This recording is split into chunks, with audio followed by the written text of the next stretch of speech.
Hello dear students, welcome back to our channel NEET universe. My name is Sanjay Patel और आज mock test number 35 हमको solve करना है इस वीडियो में।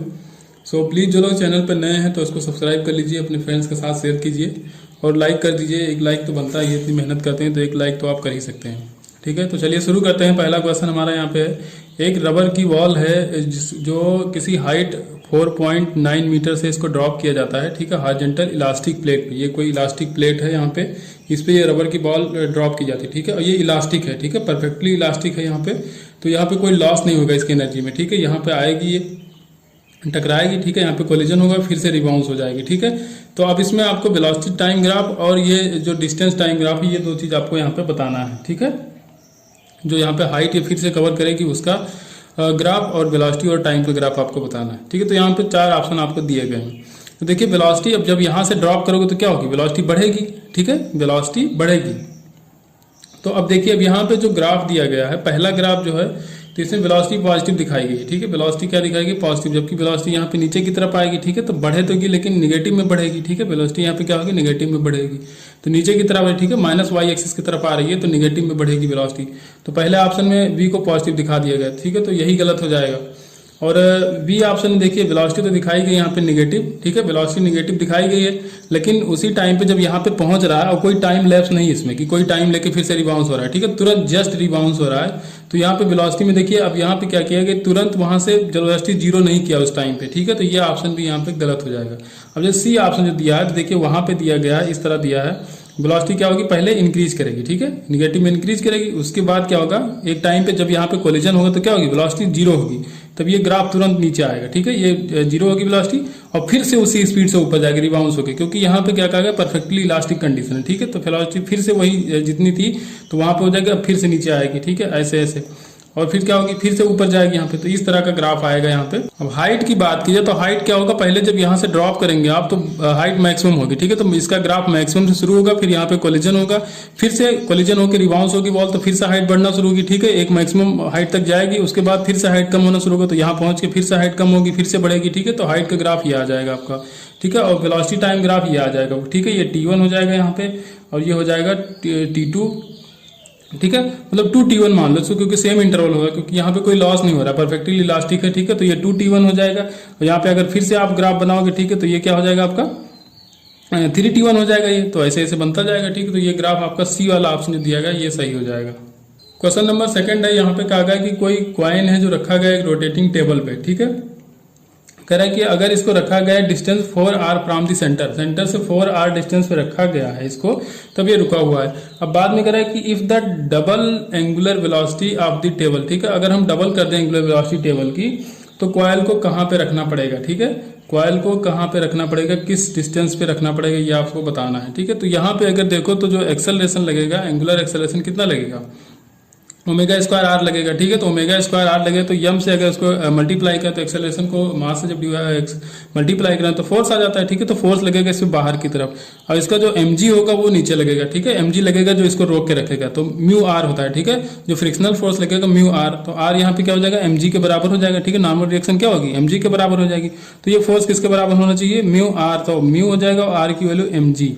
ठीक है, तो ये करेगा m ओमेगा स्क्वायर आर, अगर इसके बराबर है तो ये स्लिप नहीं करेगा, तो m से m कैंसिल आउट हो जाएगा। ठीक है, तो जो आपका r है वो इनवर्सली प्रोपोर्शनल हो जाएगा ओमेगा के। ठीक है, inversely proportional to omega square के हो जाएगा, तो R2 upon R1 is equal to क्या करेंगे, ओमेगा 1 अपान ओमेगा 2 का होल स्क्वायर। ठीक है, तो R2 आपको निकालना है, R1 कहाँ था, 4r पे कहा गया था कि रखा था पहले, ओमेगा 1 तो ओमेगा था, बाद में क्या हुआ, एंगुलर वेलोसिटी डबल की गई तो 2 ओमेगा हो गया। ठीक है, इसका स्क्वायर कर दो तो ये ओमेगा ओमेगा कैंसिल आउट हो जाएगा, 2 का स्क्वायर करोगे 4, तो 4 बाहर लाओ कैंसिल आउट हो जाएगा, 4 यहाँ पे बच जाएगा r। तो बाद में कितनी डिस्टेंस पे रखना पड़ेगा हमको, r डिस्टेंस पे रखना पड़ेगा, तब ये स्लिप नहीं।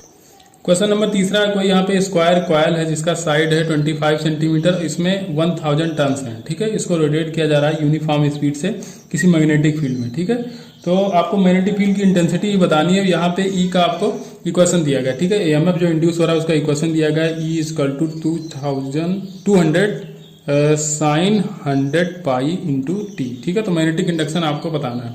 ठीक है, तो इंड्यूस ईएमएफ का जो फॉर्मूला होता है ई इक्वल टू, वो होता है आपका VAN ओमेगा। ठीक है, ये होता है आपका इंड्यूस ईएमएफ का फॉर्मूला। तो अब देखिए, अब यहाँ पे हमको क्या चाहिए, बी चाहिए, ठीक है। तो अभी एरिया से इसमें डिवाइड कर देंगे, एन आपको बताया गया, ओमेगा यहाँ से निकाल लेंगे, ठीक है। ओमेगा ये हो जाएगा पूरा 100t के बराबर, ठीक है।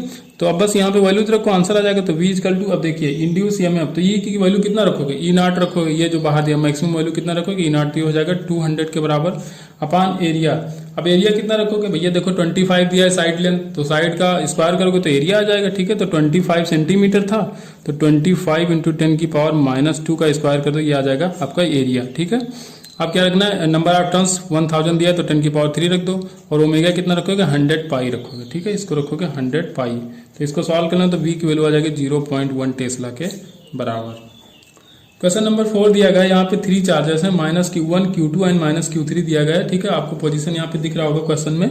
तो आपसे कहा गया है कि यहाँ पे x कंपोनेंट बताना, जो फोर्स लगेगा -Q1 पे, वो किसके प्रोपोर्शनल होगा। तो x कंपोनेंट देखना, तो देखिए एक फोर्स इसमें लगेगा -Q1 और प्लस Q2 के बीच में, तो इसमें क्या होगा, अट्रैक्शन फोर्स होगा, ये F2 इधर लगेगा, ठीक है। तो वो तो x एक्सिस पे ही लग रहा है। बाकी Q3 और -Q1, ठीक है, माइनस से दोनों, तो यहाँ पे क्या होगा, रिपल्सन होगा, तो ये फोर्स F1 इधर है, तो इसका x कंपोनेंट लेना है, ठीक है। तो ये अगर थीटा है और ये 90, तो ये क्या हो जाएगा, 90 माइनस थीटा हो जाएगा, ठीक है। तो थीटा कंपोनेंट इधर लेंगे हम x की तरफ, ठीक है। तो ये क्या हो जाएगा, F1 cos 90 माइनस थीटा, ठीक है। अब देखिए F1 F2 की वैल्यू रख देंगे, आंसर आ जाएगा, ठीक है। तो यहाँ पे F2 क्या होगा, F2 हो जाएगा आपका k की वैल्यू क्या होती है, 1/4πε0 k, ये हो जाएगा Q1 Q2 अपान, ये डिस्टेंस कितनी है b, तो यहाँ पे कर दोगे आप b स्क्वायर, और प्लस इसका x कंपोनेंट इधर कितना होगा, F1 की वैल्यू क्या हो जाएगी, k Q1 Q3 अपान v square into cos 90 minus theta, ये हो जाएगा आपका साइन थीटा, ठीक है।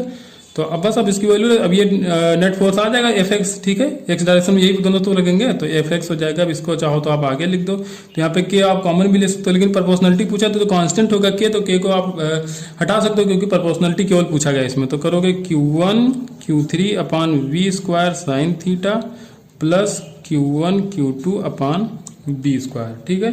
तो आपका ऑप्शन यहाँ पे से बी नहीं, यहाँ पे ए स्क्वायर होगा। Q1 Q3 के बीच का कितना है, Q1 Q3 का ए स्क्वायर है, ठीक है। तो इसको ए स्क्वायर लिखेंगे हम लोग, तो ये आपका ऑप्शन यहाँ पे सही हो जाएगा, सी। आप तो यहाँ पे जो Fx होगा किसके प्रोपोर्शनल हो जाएगा, Q3 upon A square sine theta plus Q2 upon B square, ठीक है। Q1 यहाँ पे कॉमन ले सकते हो, कोई दिक्कत नहीं यहाँ पे, तो सी ऑप्शन यहाँ पे करेक्ट हो जाएगा। क्वेश्चन नंबर 5 दिया गया, कोई पॉजिटिव चार्ज है, यहाँ पे पॉइंट चार्जेस को रिलीज किया गया रेस्ट से, ठीक है। यहाँ पे एक Q है पॉइंट चार्ज, तो ये r0 डिस्टेंस पे है, ये आपका कोई प्लेट है, ठीक है। पॉजिटिवली चार्ज एक लाइन है, ठीक है, लाइन चार्ज दिया गया, यूनिफॉर्म डेंसिटी इसकी, तो हम मान लेंगे कि लैम्डा है इसकी डेंसिटी, और इसकी आपको बताना the speed v of the point charge as function of instantaneous distance r from the charge, line charge, ठीक है। ये लाइन जो चार्ज है यहाँ से आपको बताना है, इसकी जो वेलोसिटी होगी तो r के फंक्शन में आपको बताना है, ठीक है। इंस्टेंटेनियस डिस्टेंस के फंक्शन में आपको बताना है इसकी वेलोसिटी। तो अब इसको हम लोग सॉल्व करें। तो अब देखिए, अब एक तो हम लोग लगाएंगे एनर्जी बैलेंस से, ठीक है। तो एनर्जी बैलेंस करेंगे तो हम मान लेते हैं कि इसकी एनर्जी, इसकी जो वेलोसिटी वो v होगी, तो एनर्जी कितनी हो जाएगी, ½ mv स्क्वायर हो जाएगी, और ये किसके बराबर है, q इंटू डेल्टा v, ठीक है।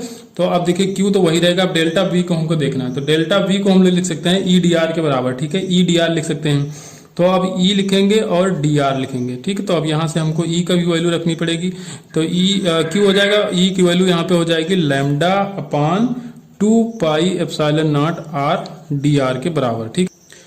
अब हमको देखिए, ये है हमारे पास ½ mv स्क्वायर, यहाँ पे क्या हो गया, Q लैम्डा अपान 2πε0 dr अपान r, ठीक है। तो dr अपान r इसका इंटीग्रेशन कर लेंगे हम, कहाँ से, r0 से लेकर r तक, तो ये हो जाएगा ln r के बराबर, ठीक है। ln r इसका जो हमको लेना है, तो अपर लिमिट क्या हो जाएगी r, लोअर लिमिट हो जाएगी r0, ठीक है। तो इसको हम लिख सकते हैं ln r अपान r0 करने, क्योंकि यहाँ पे माइनस आएगा, ठीक है। तो माइनस को अपान में भी लिख सकते हैं, ये लॉ की प्रॉपर्टी होती है। अब हमको चाहिए v, ठीक है। v चाहिए, तो अब देखिए यहाँ से 2 से 2 कैंसिल कर सकते हो, तो m इसके नीचे चला आएगा, ठीक है। तो हमको चाहिए v, तो v इक्वल टू हो जाएगा q लैम्डा अपान πε0 ln r अपान r0, ठीक है। इसका क्या करना पड़ेगा, हमको रूट लगाना पड़ेगा, क्योंकि ये v स्क्वायर इक्वल टू आया था, ठीक है। तो v डायरेक्टली प्रोपोर्शनल किसके हो जाएगा, अब देखिए यहाँ पे q भी कांस्टेंट है, लैम्डा भी कांस्टेंट है, पाई भी कांस्टेंट रहेगा, सिग्मा भी कांस्टेंट रहेगा, तो v डायरेक्टली प्रोपोर्शनल हो जाएगा आपका root of ln r by r0 के बराबर, ठीक है। क्वेश्चन नंबर 6 है, इसको बहुत बार कराएं, ठीक है। ये क्वेश्चन तो पता नहीं क्यों हर पेपर में दे रहा है, ठीक है। इंटरफेस का टेम्परेचर पूछने के लिए हर पेपर में क्वेश्चन आ रहा है, ठीक है। तो इसमें वैल्यूज दी गई, न्यूमेरिकल वैल्यू दिया गया है, तो उसको हमको लगाना पड़ेगा। तो कंडक्टिविटी इसकी दी गई, ये कॉपर का रॉड है, ये आयरन का रॉड, इसकी कंडक्टिविटी दी गई 384 और इसकी कंडक्टिविटी दी है आयरन वाले की 48, ठीक है। ये इसका लेंथ है 75 सेंटीमीटर और ये है 125 सेंटीमीटर के बराबर। बस सारी वैल्यूज आपको रखना है। तो कैसे रखेंगे, मैं यहाँ जो पढ़ाया था इसको, जब बताया था मैंने, जब लास्ट टाइम जो क्वेश्चन ये लोग कर रहे हैं, तो इसमें बताया था कि जो हीट करंट होगी वो जो इसमें जाएगी वही इसमें जाएगी, क्योंकि ये दोनों सीरीज में लगे। तो बस क्या करना है, हीट करंट कैसे होती है, टेम्परेचर का डिफरेंस अपान जो रेजिस्टेंस होता है, या dq अपान dt डायरेक्ट अगर लिखना है तो क्या लिखोगे, के ए डेल्टा टी। डेल्टा टी यहाँ पे क्या हो जाएगा 100 माइनस टी अपान एल, ठीक है। एल कितना है 75 दिया गया है। इसकल टू अब यहाँ पे K1 रख लो, ठीक है। और इसकल टू क्या हो जाएगा यहाँ पे K2A और यहाँ पे delta T T minus zero करोगे तो टी माइनस जीरो तो टी ही रह जाएगा और इसकी लेंथ है 125 सेंटीमीटर, ठीक है। ये सेंटीमीटर दोनों है तो कैंसिल आउट हो जाएगा, यहाँ सेंटीमीटर सेंटीमीटर। अब K1 और K2 की वैल्यू रखना है। तो भैया इसमें कुछ है नहीं है सॉल्व करने के लिए, बस वैल्यूज रखनी है आपको K1 K2 की। जब वैल्यू रखोगे तो यहाँ पे जो टेम्परेचर निकल के आ जाएगा वो आ जाएगा 93 डिग्री सेल्सियस, ठीक है। इतना सॉल्व करने का तरीका हमने बता दिया। बाकी इस तरह के कई क्वेश्चन हम कर चुके हैं, इसलिए इसको सॉल्व नहीं कर रहे हैं, ठीक है। हर पेपर में क्वेश्चन आया हुआ है, तो यहाँ से आपको टी की वैल्यू मिल जाएगी। क्योंकि आप देखिए एरिया क्रॉस सेक्शन दोनों का सेम दे दिया गया, तो ये एरिया कैंसिल आउट हो जाएगा। बाकी K1 की वैल्यू भी दी है, K2 की भी वैल्यू दी है, और आपको टी निकालना है। 75 है, इसको कैंसिल करोगे तो ये भी कैंसिल आउट हो जाएगा, ये भी कैंसिल। इसको अगर 25 से कैंसिल करो 3 टाइम्स जाएगा, 5 टाइम्स जाएगा। 5 को इधर मल्टीप्लाई कराओ, 3 को इधर कराओ, आपका आंसर आ जाएगा टी की वैल्यू, ठीक है। सो क्वेश्चन नंबर 7 है, यहाँ पे दिया गया है आपको 2 मोल ऑक्सीजन दिया गया है, 1 मोल हीलियम दिया गया है, ठीक है। इनका मिक्सर है तो इसमें Cp अपान Cv का रेशियो आपको बताना है। तो Cp अपान Cv का रेशियो होता है गामा, तो यहाँ पे मिक्सर है तो गामा मिक्सर आपको निकालना है। तो इसका फॉर्मूला होता है N1 plus N2 upon gamma mix minus 1 equal to N1 upon gamma 1 minus 1 plus N2 upon gamma 2 minus 1, ठीक है। 2 मोल आपका ऑक्सीजन दिया, 1 मोल हीलियम दिया, तो दोनों को मिला के हो जाएगा 3 के बराबर। गामा मिक्स आपको कैलकुलेट करना है, -1 इजकल टू हो जाएगा N1। अब देखिए हम रख रहे हैं पहले O2 का, ठीक है। तो O2 दिया आपको 2 मोल। तो अब देखिए डायटोमिक गैस है तो 5/7 होता है गामा की वैल्यू, 5/7 -1 प्लस N2 दिया है 1 मोल, ठीक है। हीलियम 1 मोल दिया है, हीलियम मोनोएटॉमिक गैस हो जाएगा 5/3 -1, ठीक है। यहाँ पे सॉल्व करोगे तो गामा मिक्स की जो वैल्यू निकल के आ जाएगी वो आएगी आपकी यहाँ पे 19/13, ठीक है। 19/13 यहाँ से निकल के आ जाएगा। क्वेश्चन नंबर 8 है, यहाँ पे 4 चार्ज पार्टिकल है, ठीक है। इनको प्रोजेक्ट किया गया है perpendicularly into the magnetic field, ठीक है, विद इक्वल स्पीड। इसमें कह रहा है which of the following will have minimum frequency. तो फ्रीक्वेंसी का फार्मूला जो होता है QV अपान 2πm, क्योंकि जो टाइम पीरियड का फार्मूला होता है 2πm अपान V इंटू क्यू, ठीक है। तो इसका उल्टा क्या होता है, फ्रीक्वेंसी होता है। तो फ्रीक्वेंसी का फार्मूला यही है। तो फ्रीक्वेंसी मिनिमम किसकी होगी, अब देखिए मैग्नेटिक फील्ड फिक्स रहेगा। अब चार्ज देखो तो इसमें जितने भी चार्ज दिए गए हैं ना, जितने भी पार्टिकल हैं, तो प्रोटॉन पे +1 चार्ज होता है, इलेक्ट्रॉन पे भी मैग्नीट्यूड देखो तो उतना ही चार्ज होता है जितना प्रोटॉन पे होता है। लिथियम +1 दिया गया तो उस पर भी उतना ही चार्ज, हीलियम +1 पे भी उतना ही चार्ज, ठीक है। तो चार्ज भी सेम है, मैग्नेटिक फील्ड तो सेम है ही है, 2π भी सेम। तो किस पे डिपेंड करेगा, मास पे। तो जिसका मास सबसे ज्यादा होगा उसका फ्रीक्वेंसी सबसे कम। तो मिनिमम पूछा गया तो यहाँ पे हीलियम का मास सबसे ज्यादा, तो हीलियम की फ्रीक्वेंसी सबसे कम हो जाएगी। तो ये हो गया आपको क्वेश्चन नंबर 8। क्वेश्चन नंबर 9 है, यहाँ पे कहा गया है a ball of mass 0.2 kg दिया गया है, move with a velocity of 20 metre per second and stop in 0.1 second, then the force on the ball. आपकी फोर्स बताना, ठीक है। तो देखिए F इक्वल टू क्या होता है, ma होता है, ठीक है। F इक्वल टू होता है ma, तो m को ऐसे रखो, बाद में a को क्या लिख सकते हो, dv अपान dt कर सकते हो, ठीक है। तो m की वैल्यू आपको दिया गया है 0.2 kg, ठीक है। वेलोसिटी देखिए 20 मीटर से कहाँ तक जाना है, 0 तक। स्टॉप करोगे तो क्या हो जाएगा, 0 हो जाएगा। तो आपको यहाँ पे क्या करना पड़ेगा, चेंज कितना आ रहा है, 20 का आ रहा है, और कितना टाइम लग रहा है इसमें, 0.1 सेकंड लग रहा है। तो पॉइंट यहाँ से हट जाएगा, 20 दूना 40, तो यह आ जाएगा सीधे 40 न्यूटन के बराबर। क्वेश्चन नंबर 10 है, यहाँ पे कहा कोई ओपन कैपिलरी ट्यूब है, ठीक है। इसमें लोवर्ड किया गया in the vessel with the mercury, इसमें फिल किया गया, ठीक है। मरकरी इसमें फिल किया गया। The difference between the level of the mercury in the vessel and capillary tube delta H, ठीक है। तो लेवल का डिफरेंस है वो कितना, डेल्टा एच दिया गया आपको 4.6 मिलीमीटर के बराबर। तो रेडियस ऑफ कर्वेचर आपको बताना है मरकरी का, ठीक है। जो मिनिस्कस फॉर्मेशन हो रहा है तो उसमें बताना है कि रेडियस ऑफ कर्वेचर कितना होगा। सरफेस टेंशन आपको दिया गया है 0.46 न्यूटन के बराबर, ठीक है। तो अब यहाँ पे देखिए, तो आपको डेल्टा एच का फार्मूला जो लगाना है वो क्या करोगे, 2s cos थीटा अपान रो आर जी होता है, ठीक है, या आर रो जी कर सकते हो। ये होता है आपका फार्मूला। आपको चाहिए आर, तो आर को इस तरफ ले आओ, डेल्टा एच इसके नीचे रख दो। तो यहाँ पे 2 करोगे, सरफेस टेंशन आपको दिया गया 0.46, ठीक है। कॉस थीटा हो जाएगा 0, क्योंकि वर्टिकल से एंगल लिया था, तो वर्टिकली इसको रखा गया है ट्यूब को, ठीक है। तो थीटा हो जाएगा 0, तो कॉस थीटा 1 हो जाएगा। तो अब ये हो गया आर आपको निकालना था, डेल्टा एच नीचे लाओगे, दिया 4.6 मिलीमीटर तो रखोगे 4.6 इंटू 10⁻³ मीटर हो जाएगा यहाँ पे। और रो की वैल्यू रखोगे तो रो की वैल्यू दिया 13.6 ग्राम पर सेंटीमीटर दिया गया, तो इसको क्यूब से आपको मल्टीप्लाई कराना पड़ेगा, तो ये हो जाएगा किलोग्राम पर मीटर क्यूब। और क्या रखना है आपको यहाँ पे जी रखना है, ठीक है, जी की वैल्यू रखोगे 10, ठीक है। तो इसको सॉल्व कर लेना, इसका आंसर आ जाएगा 1/680 के बराबर, ठीक है, 1/680। इसको सॉल्व करना आसान है, ठीक है, 0.46 है, इसको 10 टाइम्स जाएगा ये, ठीक है, 10 टाइम्स, और ये 10 और ये 10। देखिए पहले इसको कैंसिल आउट करो, ये 10 की पावर -3 10 की पावर +3 ये कैंसिल आउट हो जाएगा। अब 10 और 10 ये हो जाएगा 100 इसको करोगे तो हो जाएगा 1360 2/1360 आ जाएगा, 2/1360 इसको डिवाइड करो क्या आ जाएगा 680 के बराबर ही तो आएगा। क्वेश्चन नंबर 11 है, यहाँ पे रेडियस एंड यंग मॉडुलस का रेशियो आपको दिया गया है, ठीक है, कोई यूनिफॉर्म वायर है, तो R1/R2 का जो रेशियो दिया गया है यहाँ पे दिया गया है 2:1, और यंग मॉडुलस का जो आपको दिया गया है रेशियो Γ1/Γ2 का दिया गया है 1:2 के बराबर, ठीक है। तो आपसे कहा गया कि अगर सेम फोर्स से इनको खींचा जाए, ठीक है, सेम फोर्स से इनको खींचा जा रहा है, तो if the increase in the length of the wire a is 1% then the percentage increase in the length of the wire be, ठीक है, दूसरे वायर में कितना परसेंटेज इंक्रीज होगा ये पूछा गया है। तो देखिए जो आपका डेल्टा L/L होगा यहाँ पे, तो वो हो जाएगा F/Γ ए, ठीक है, तो एरिया होगा तो उसको हम πr² लिख देंगे, ठीक है, तो ये हो जाएगा आपका πr²।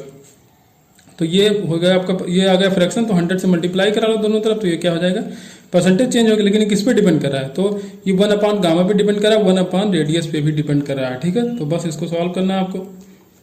तो क्या करोगे आप, करोगे डेल्टा x1/डेल्टा x2 इक्वल टू क्या हो जाएगा आपका R2/R1 का होल स्क्वायर, और यहाँ पे हो जाएगा Γ2/Γ1, ठीक है, आर के स्क्वायर के फॉर्म में और गामा ऐसे सिंपल है, ठीक है। तो अब क्या रखना है आपको R2/R1, तो R2/R1 तो दिया नहीं, R1/R2 दिया गया तो 1:2 हो जाएगा, तो ये हो जाएगा 1/2 का स्क्वायर। Γ2/Γ1 रखोगे तो यहाँ पे क्या हो जाएगा 2/1 हो जाएगा, तो ये हो जाएगा 2/1, इसका स्क्वायर करो 1/4 हो जाएगा, ये आ गया 2/1, तो सीधे इसको कैंसिल करोगे तो यहाँ पे क्या आ जाएगा 1/2, ठीक है, ये आ जाएगा कितना 1/2 के बराबर आ जाएगा। अब ये आ गया आपका डेल्टा x1/डेल्टा x2, आपको निकालना कितना डेल्टा x2 चाहिए थी, इसको तो और डेल्टा x1 की वैल्यू आपको दी थी 1% दिया था, ठीक है। तो यहाँ इसको जब डेल्टा x2 निकालोगे तो आ जाएगा डेल्टा x1 × 2, तो डेल्टा x1 1% दिया था, तो x2 कितना, इसको मल्टीप्लाई कराओगे 2 से तो आ जाएगा आपका 2% के बराबर, ठीक है। इसको ये फ्रैक्शन मत समझ लेना कि सर ये डेल्टा x तो फ्रैक्शन होता है, आपने परसेंट मान लिया, ठीक है, इसको मान के कर सकते हो, कोई दिक्कत थोड़ा ना है। दोनों में तो 100 आएगा, तो दोनों में 100 करोगे तो कैंसिल आउट भी हो जाएगा। क्वेश्चन नंबर 12 है, यहाँ पे कहा गया following figure shown in the multiple reflection, ठीक है, यहाँ पे मल्टीपल रिफ्लेक्शन हो रहा है, कोई रे है जिसको एक ग्लास पे यहाँ पे इसको डाला जा रहा है इस रे को, और ये जितने भी लाइन है तो यहाँ पे या तो पैरेलल है या तो परपेंडिकुलर है, ठीक है, तो ये दोनों आपस में परपेंडिकुलर है, ये दोनों आपस में पैरेलल हो जाएंगे, ये दोनों पैरेलल हैं, तो ऐसा आपको बताया गया है। तो आपको यहाँ पे पॉइंट दिए गए, ठीक है, P, Q, R, S and T, तो यहाँ पे एंगल ऑफ रिफ्लेक्शन आपको बताना है, ठीक है, angle of reflection SQ, R, S and T। अब देखिए यहाँ पे आपको ये लाइट डाली जाए 30 डिग्री पे, ठीक है, तो यहाँ से ये हो जाएगा 30 डिग्री, बस सिमेट्री आपको देखना है, तो ये 30 होगा तो ये भी 30 होना चाहिए, ठीक है, ये 30 होगा तो भाई देखिए रिफ्लेक्शन जितने एंगल पे होता है उतने एंगल पे रिफ्लेक्शन होता है, इंसिडेंस और रिफ्लेक्टेड एंगल सेम होते हैं, ठीक है। तो यहाँ पे ये 30 है तो ये कितना हो जाएगा, ये 90 हो तो ये 30, तो ये हो जाएगा आपका 60, तो ये 60 तो ये क्या हो जाएगा फिर 30, तभी तो 90 होगा, तो ये हो जाएगा आपका 30, और ये 30 तो ये भी 30, ठीक है, और ये 30, तो अब देखो अब यहाँ पे क्या होगा, अगर ये 30 है, अगर इसको एक ट्रायंगल बनाओ तो ये 30 ये 90, तो ये हो जाएगा आपका 60, ठीक है, तो ये 60 तो ये भी 60। अब ऐसे आगे चलाओ यहाँ पे, तो ये 60 है तो फिर ये क्या होगा, अब यहाँ पे अगर जाओगे आप, ये 60 है तो ये क्या हो जाएगा 30, तो ये क्या हो जाएगा 60, ठीक है, ये हो जाएगा आपका 60, तो ये भी 60, ठीक है। अब यहाँ ऐसे तो इस एंगल को मिलाओगे तो ये 60 तो ये 90 और ये कितना हो जाएगा 30, ठीक है, क्योंकि एक जो ट्रायंगल होता है उसका 180 डिग्री हो सकता है, मैक्सिमम एंगल कितना हो सकता है 180 डिग्री हो सकता है। बस यहाँ से देखो P पॉइंट का तो 30 आपको दिया था, Q का क्या हो जाएगा 30, तो Q पॉइंट का हो गया 30, R का हो जाएगा 60 और S का भी हो जाएगा 60 और T का हो जाएगा 30, तो आंसर आएगा 30 60 60 30, ठीक है। ये हो गया क्वेश्चन नंबर 12। क्वेश्चन नंबर 13, यहाँ पे कहा गया कि there are 2 identical ball of same mass, one weighing solid and other weighing hollow, mass same है इनका, एक सॉलिड एक हॉलो है, how will you distinguish them without weighing, अगर इनको वेट ना करो तो कैसे आप बताओगे कौन सा हॉलो कौन सा सॉलिड है। तो देखिए by spinning them using equal torque, ठीक है। तो टॉर्क अगर लगाओ तो टॉ इक्वल टू क्या होता है आई अल्फा। तो यहाँ से एंगुलर एक्सेलरेशन अगर आप देखो तो क्या हो जाएगा टॉ अपॉन आई। तो देखिए जो हॉलो होता है उसका आई ज्यादा होता है, मोमेंट ऑफ इनर्शिया क्या होता है हॉलो बॉल का ज्यादा होगा, तो मोमेंट ऑफ इनर्शिया ज्यादा हो तो एंगुलर एक्सेलरेशन उसका कम होगा। तो यहाँ से भी आप बता सकते हो कि कौन सा हॉलो है और कौन सा सॉलिड है, तो इससे बता सकते हो। दूसरा ऑप्शन दिया गया by determining their moment of inertia, भाई बिल्कुल डेफिनेटली बता सकते हो। जो हॉलो होता है उसका मोमेंट ऑफ इनर्शिया ज्यादा होता है, सॉलिड का मोमेंट ऑफ इनर्शिया कम होता है। सी ऑप्शन में कहा गया by rolling them down on incline plane, ठीक है।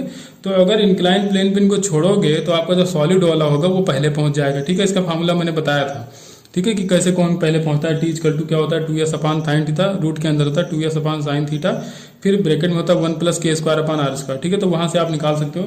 तो यहाँ पे जो सॉलिड वाला होगा वो पहले पहुंचेगा, तो उससे भी बता सकते हो कौन सा सॉलिड है कौन सा हॉलो है।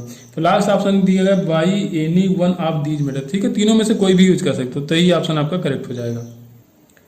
क्वेश्चन नंबर 14 है, ये कहा गया है कि ए fluid having thermal coefficient of volume expansion is gamma, ठीक है। जो फ्लूइड का थर्मल कोफिशिएंट है वॉल्यूम का वो गामा दिया गया है। इसको फील्ड किया गया किसी सिलेंड्रिकल वेसल में, ठीक है, up to height H naught के बराबर, ठीक है। एच नॉट के बराबर इसको फिल किया गया। ये सिलेंडर हो गया, यहाँ पे मान के चलो कि एच नॉट तक इसको फिल किया गया, यहाँ तक भरा हुआ है, ये एच नॉट हो गया। कह रहा है the coefficient of linear thermal expansion of the material of the vessel is alpha. जो ये वेसल है इसका जो मटेरियल है उसका लीनियर एक्सपेंशन कितना है अल्फा के बराबर है, ठीक। Coefficient of linear expansion alpha के बराबर। If the fluid is heated with the vessel then find the level of liquid when temperature increase by delta theta. अगर कह रहा है टेम्परेचर को डेल्टा थीटा बढ़ाएं तो इसका लेवल कितना होगा, ठीक है। तो वही हमको देखना है। फार्मूला होता है तो वॉल्यूम का जो फार्मूला होता है वॉल्यूम कितना इंक्रीज होगा लिक्विड का देखा जाए तो ये हो जाएगा V naught 1 plus gamma delta theta, ठीक है। तो हम इसको क्रॉस सेक्शनल एरिया से लगाएंगे, क्योंकि क्रॉस सेक्शनल एरिया अगर हम ए मान लें इसका तो हाइट कितना हो जाएगा एच नॉट, तो इसका वॉल्यूम निकल आएगा। Cross sectional area into height कर देंगे तो ये हो जाएगा आपका ए नॉट और हाइट है आपका एच नॉट, तो ये हो जाएगा वी नॉट की जगह हम क्या लिख देंगे A not H not 1 plus gamma delta theta, ये हो गया आपका। आप देखिए ये तो ये आपका वाटर का दिया था, ठीक है। वाटर नहीं लिक्विड कोई दिया गया, ठीक है। तो कोई लिक्विड था उसका जो वॉल्यूम कोफिशिएंट एक्सपेंशन था वो गामा के बराबर दिया था। अब देखना हम कंटेनर कितना फैलेगा, ठीक है। कंटेनर में भी तो एक्सपेंशन होगा क्योंकि उसका भी दिया है, उसका लीनियर दिया है, ठीक है। तो लीनियर कितना अल्फा होता है। तो देखिए अगर एरिया की बात करी जाए तो एरिया कितना चेंज होता है, एरिया का जो कोफिशिएंट ऑफ एक्सपेंशन होता है उसको बीटा लिया तो बीटा इक्वल टू कितना होता है 2 अल्फा के बराबर होता है। तो यहाँ पे अगर बात करी जाए कि सिलेंडर में कितना चेंज होगा तो वी डैश इसका मान लो तो यहाँ पे आ जाएगा ए एच, ठीक है। मान लो कि एच हाइट तक राइज कर गया, ठीक है। लिक्विड कहाँ तक चला गया एच हाइट तक। अब क्रॉस सेक्शनल एरिया में कोई चेंज नहीं हो रहा, ठीक है। क्रॉस सेक्शनल एरिया होगा 1 प्लस अब क्या करेंगे 2 अल्फा रखेंगे क्योंकि हम लोग एरिया के फॉर्म में रख रहे हैं।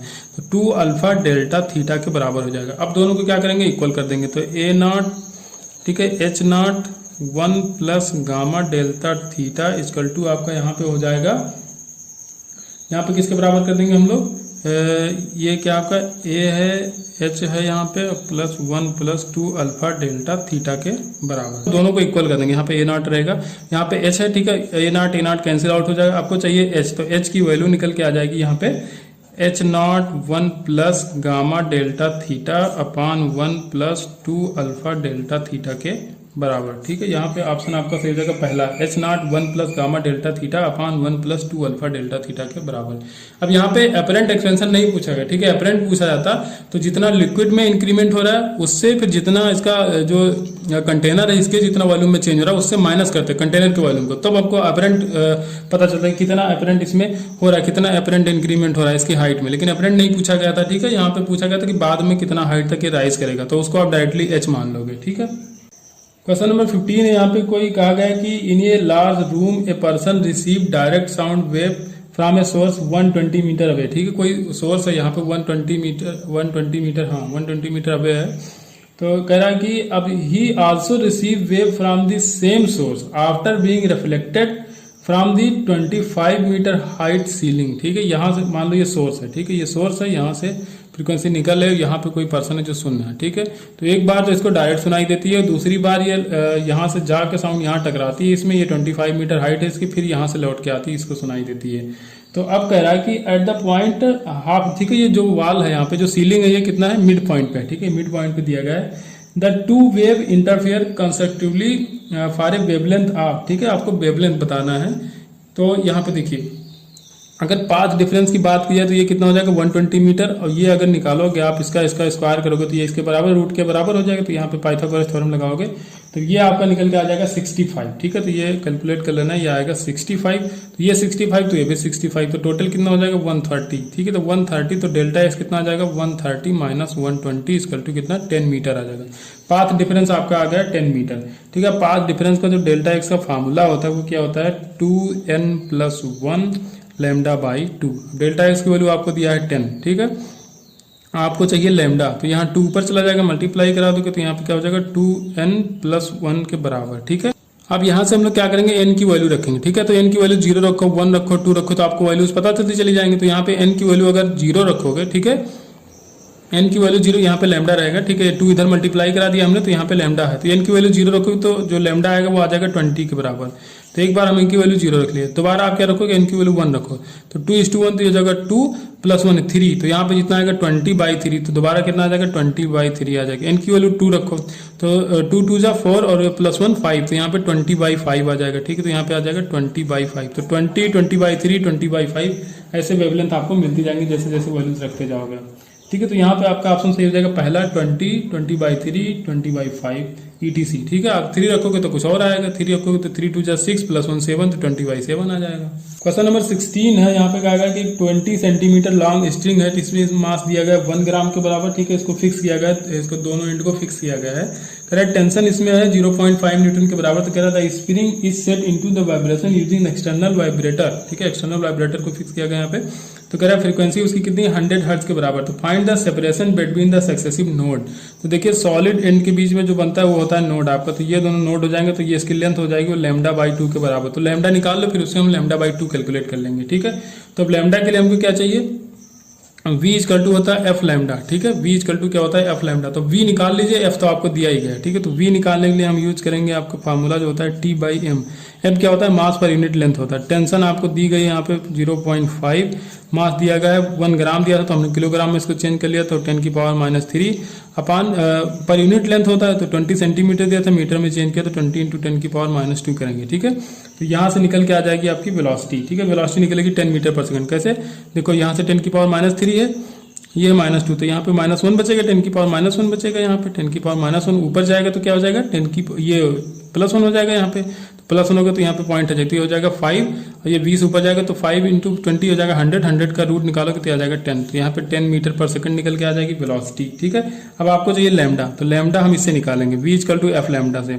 तो v आपको दिया गया 10, ठीक है, हमने कैलकुलेट किया, f आपको दिया गया 100, यहाँ से लैम्डा आपको पता चला, तो लैम्डा इक्वल टू क्या आ जाएगा 10/100 मतलब 0.1, ठीक है। ये आ गया लैम्डा, लेकिन चाहिए आपको क्या, ये लेंथ चाहिए, ठीक है। दोनों नोड के बीच की डिस्टेंस λ/2 चाहिए, तो λ/2 क्या हो जाएगा, लैम्डा इक्वल टू इतना, तो /2 करना, तो यहाँ पे /2 करते तो आ जाएगा 0.05 के बराबर, ठीक है।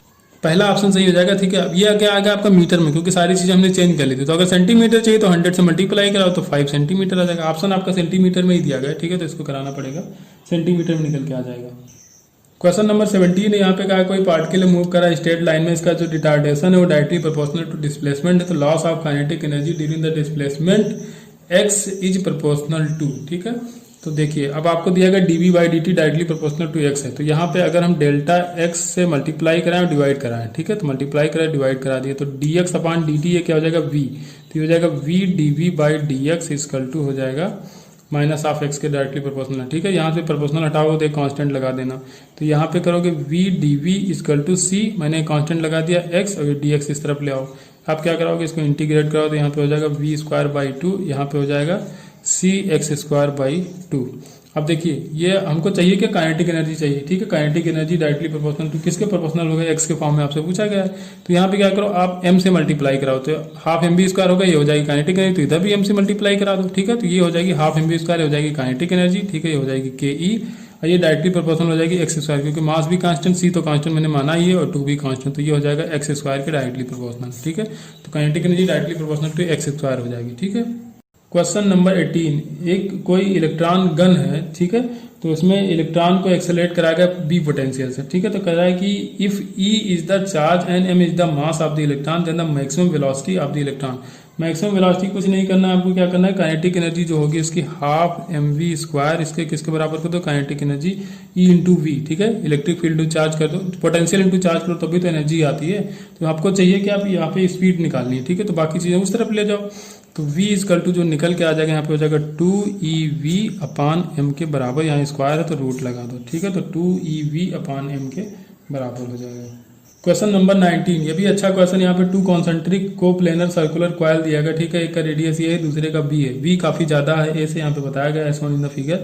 The resistance of the inner coil is R, इसका रेजिस्टेंस दिया गया है आर, ठीक है। Current in the outer coil is increase from 0 to 1, ठीक है। 0 to I, ठीक है। करंट इंक्रीज हो रही है 0 to I। Then the total charge circulating in the inner coil, इसमें चार्ज हो जाएगा इनर कॉइल में।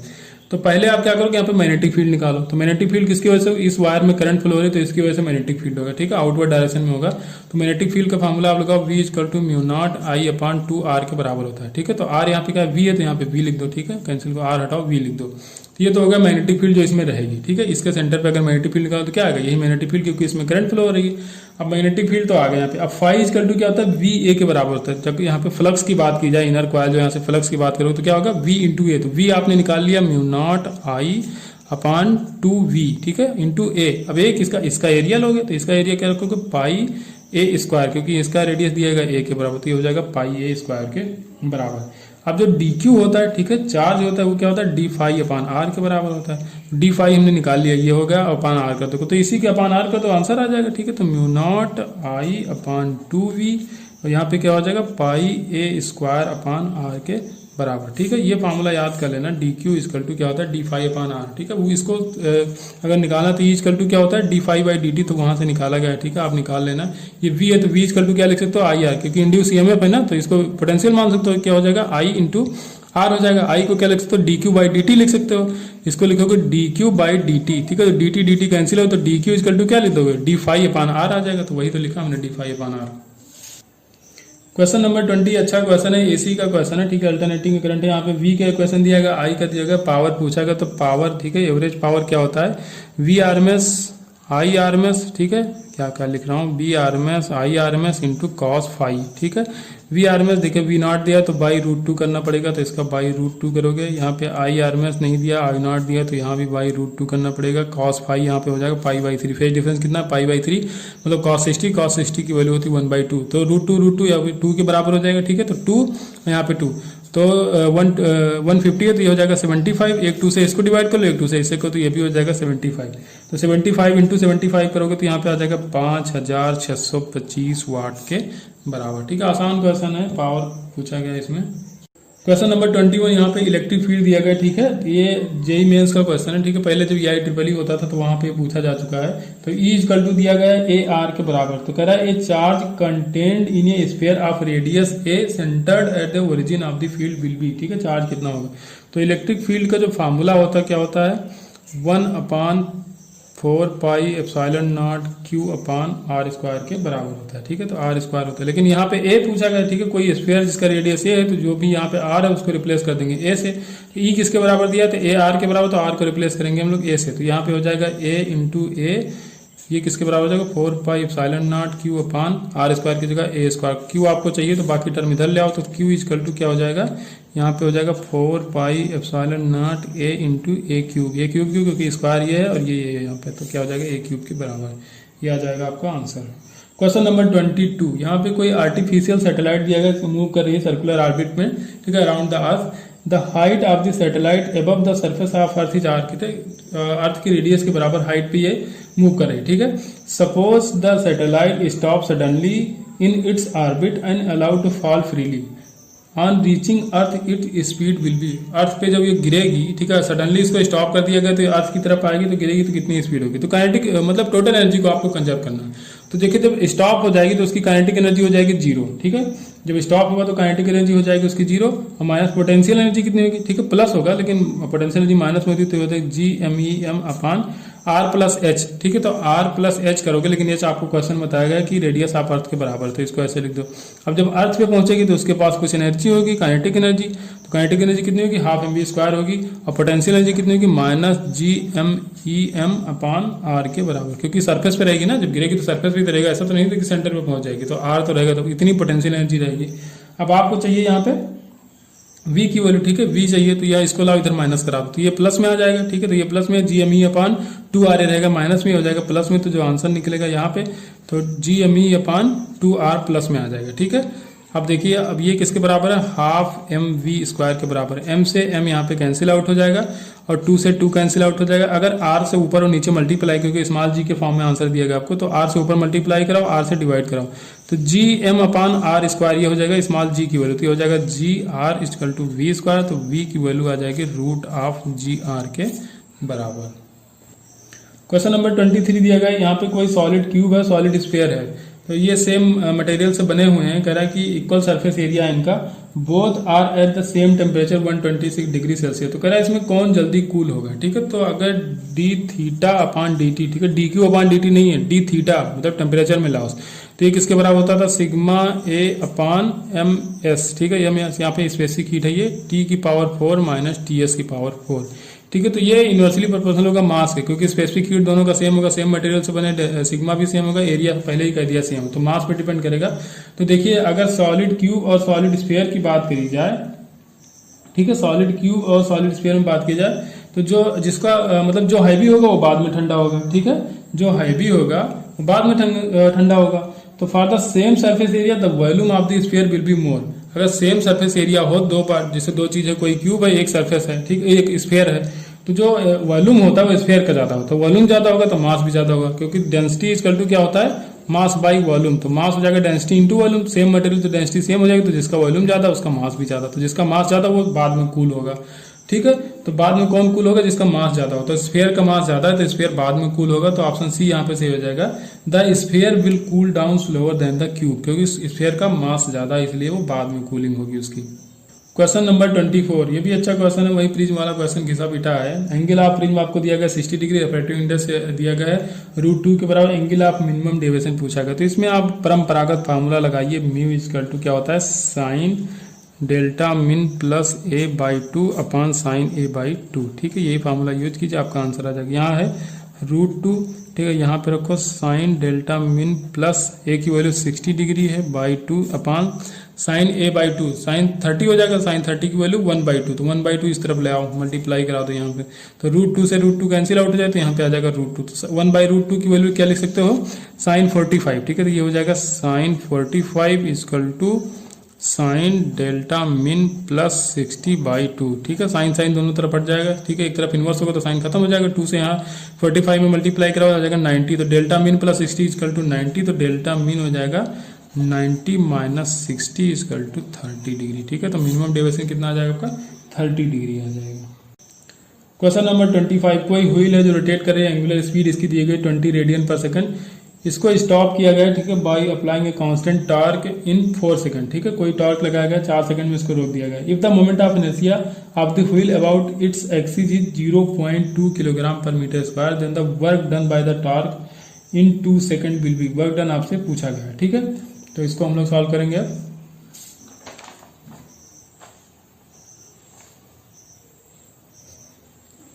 इसको क्या किया गया, इसका जो एंगुलर स्पीड है उसको रोक दिया है कितने, 4 सेकंड में, ठीक है। तो एंगुलर स्पीड फाइनली 0 हो गई, और एंगुलर स्पीड इनिशियल कितनी थी आपकी, यहाँ पे दिया 20 रेडियन पर सेकंड, तो माइनस a इंटू टी, ठीक है। तो अल्फा इंटू टी का दो, क्योंकि यहाँ पे एंगुलर एक्सेलरेशन लेंगे, और टी कितना दिया था 4 सेकंड में रोका गया, तो अल्फा की वैल्यू निकल के आ जाएगी 5 रेडियन पर सेकंड स्क्वायर, ठीक है।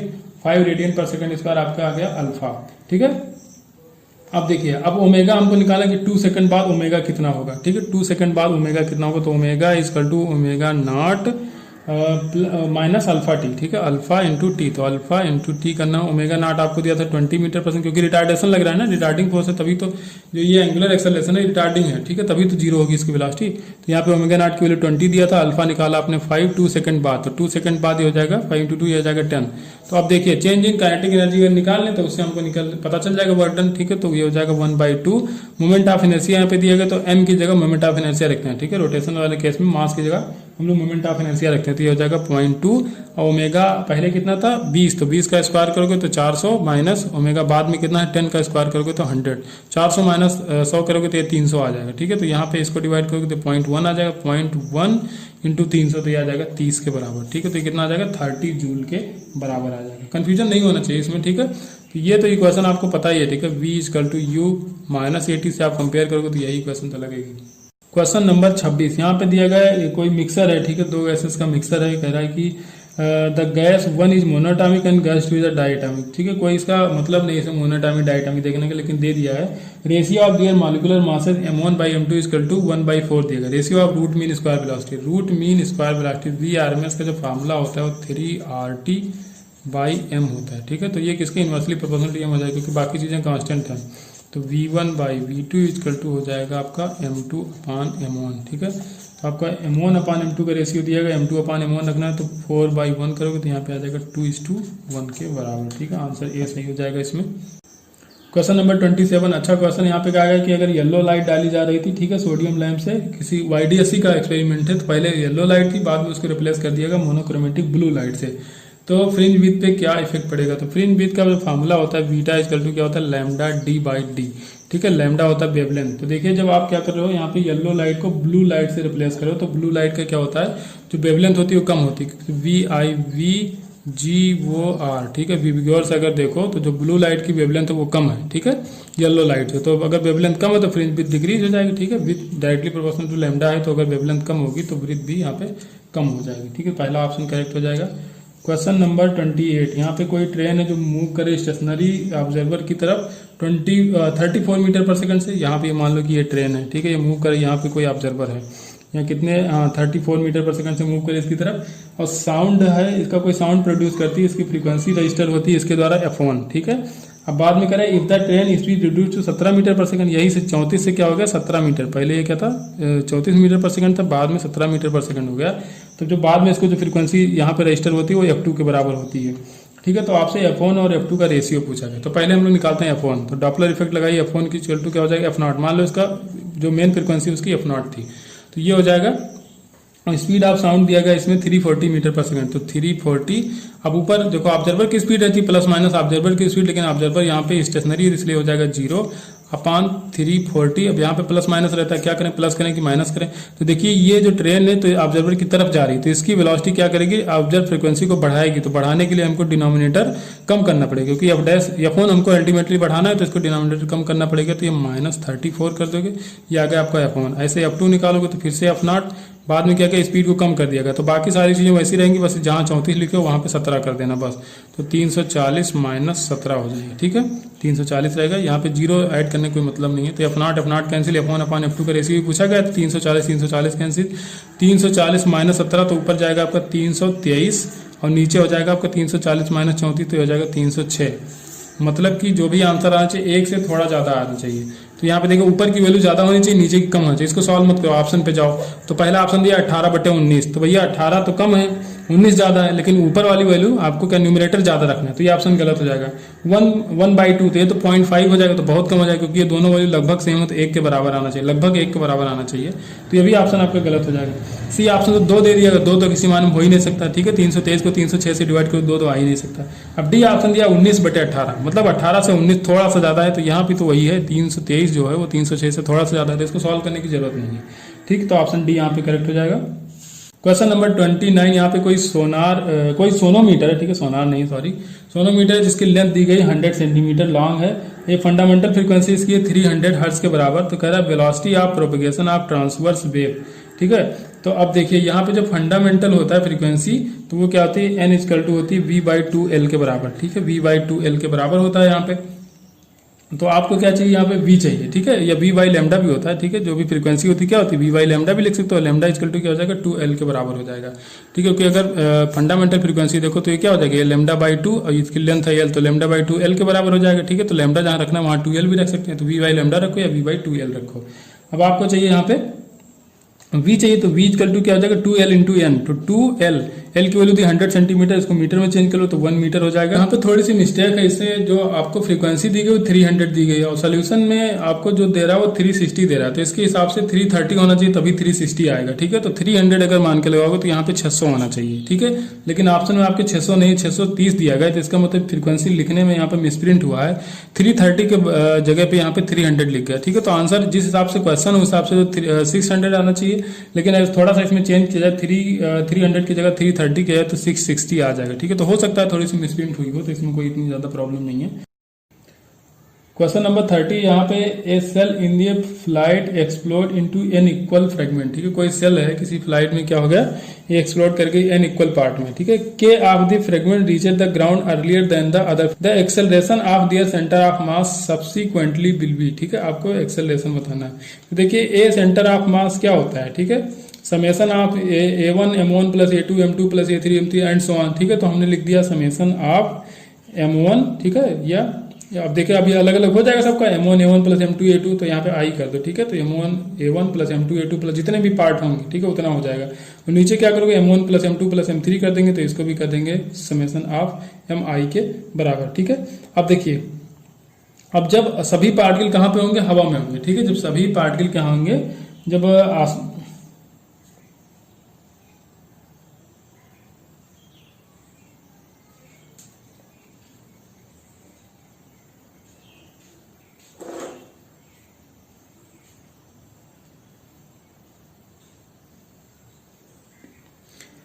देखिए जब तक सारे पार्टिकल एयर में होंगे तब तक तो जो उसका सेंटर ऑफ मास होगा वो स्टेशनरी होगा, ठीक है। जब तक सारे पार्टिकल एयर में होंगे तब तक उसका सेंटर ऑफ मास क्या होगा, वो होगा स्टेशनरी। और जब के पार्टिकल ग्राउंड पे हिट करेगा तब उसका सेंटर ऑफ मास जो होगा वो शिफ्ट होगा एक्सेलरेशन के साथ, ठीक है। जब के पार्टिकल ग्राउंड से हिट करेगा तो उसका जो सेंटर ऑफ मास होगा वो शिफ्ट होगा एक्सेलरेशन के साथ, ठीक है। तो एक्सेलरेशन ACM जो आएगा, तो अब देखिए कितने पार्टिकल थे, n पार्टिकल थे, लेकिन कौन सा ग्राउंड पे पहुंच रहा है, सिर्फ एक पहुंच रहा है, तो n माइनस के कर देंगे, ठीक है। ए हो जाएगा n माइनस के, और अपान क्या करेंगे, n के बराबर कर देंगे, ठीक है। और एक्सेलरेशन कितना था, g के बराबर रहेगा, जो वहां से हिट कर रहा है, ठीक है। तो कितना एक्सेलरेशन होगा भाई, फ्री फॉलिंग जो होता है कंडीशन, तो उसमें g एक्सेलरेशन होता है, ठीक है। तो जो पार्टिकल हिट कर रहा है तो वो टोटल कितने थे, n पार्टिकल हमने मान लिए, इसीलिए तो m1 plus m2 plus m3, तो nm हो जाएगा, ठीक है। nm नीचे हो जाएगा, ऊपर भी nm के बराबर, तो mm हम ऊपर नीचे काट दे रहे हैं, ठीक है। तो ये डायरेक्टली यही आ जाएगा, तो n माइनस के g अपान n के बराबर हो जाएगा, ठीक है। तो एक्सेलरेशन जो आएगा सेंटर ऑफ मास का एक्सेलरेशन वो आ जाएगा n माइनस के अपान n g के बराबर हो जाएगा। क्योंकि सभी पार्टिकल, जितने भी पार्टिकल होंगे ना, तो इंडिविजुअली देखा जाए तो जब फ्री फॉलिंग कंडीशन होगी तो उनमें जो एक्सेलरेशन लगेगा कितना लगेगा, g के बराबर ही लगेगा। लेकिन कह रहा है कि के फ्रेगमेंट हैं जो पहुंच रहे हैं, ठीक है, पार्ट जो के फ्रेगमेंट है, तो ये के एक नंबर है, ठीक है, इंडिविजुअल नहीं एक नंबर है, ठीक है। हम इंडिविजुअल बोल दिया था, तो के फ्रेगमेंट है जो ग्राउंड से हिट कर रहा है, तो n माइनस के कर लेंगे इंटू g अपान n कर देंगे, तो आपका आ जाएगा एक्सेलरेशन आ जाएगा सेंटर ऑफ मास का। क्वेश्चन नंबर 31 यहाँ पे कहा गया circular motion of the particle tangential acceleration of the particle at equal to 9 metre per second, 9 metre per second square है, ठीक है। टेंजेंशियल एक्सेलरेशन दिया गया है, रेडियस आपको दी गई 4 मीटर। कह रहा है particle was initially at rest, कह रहा है पार्टिकल क्या था, इनिशियली रेस्ट था, time after which total acceleration of the particle make an angle 45 degree. Total acceleration जो होगा, तो अगर 45 डिग्री बना रहे रेडियस से, तो ये जो आपका ये हो जाएगा 80 और ये हो जाएगा आपका AC, ठीक है। तो दोनों इक्वल एंगल पे होंगे, जब 45 भी बना रहा तो दोनों इक्वल एंगल पे होंगे। तो हम क्या करेंगे, AT और AC को बराबर करेंगे। तो AT आपको दिया है 9 मीटर पर सेकंड होगा, AC होता है आपका v स्क्वायर अपान r, तो ये हो जाएगा किसके बराबर, 9 के बराबर। r आपको दिया गया है, ठीक है, r कितना दिया गया 4 मीटर, तो v स्क्वायर इक्वल टू हो जाएगा 9 इंटू r की वैल्यू 4 दिया, तो ये हो जाएगा 36, तो v इक्वल टू आ जाएगा 6 मीटर पर सेकंड के बराबर, ठीक है। अब आपको चाहिए कि टाइम कितना होगा, ठीक है, टाइम कितना लगेगा। तो देखिए अब v इक्वल टू क्या होता है, u प्लस AT के बराबर होता है, u plus a into T के बराबर होता है। तो देखिए अब v आपको दिया गया 6 मीटर, ये हमने निकाला, तो v की वैल्यू हो जाएगी 6, और u क्या था, इनिशियल क्या था, इनिशियली रेस्ट पे था, तो इसकी वैल्यू रखोगे 0, और a की वैल्यू कितना है 80, ठीक है। टेंजेंशियल एक्सेलरेशन होगा, वही स्पीड को घटाता बढ़ाता है, ठीक है। तो AT की वैल्यू आपको दिया था 9 इंटू टी, तो t की वैल्यू हो जाएगी 6/9 या 2/3 के बराबर, ठीक है। तो ऑप्शन बी सही हो जाएगा यहाँ पे 2/3।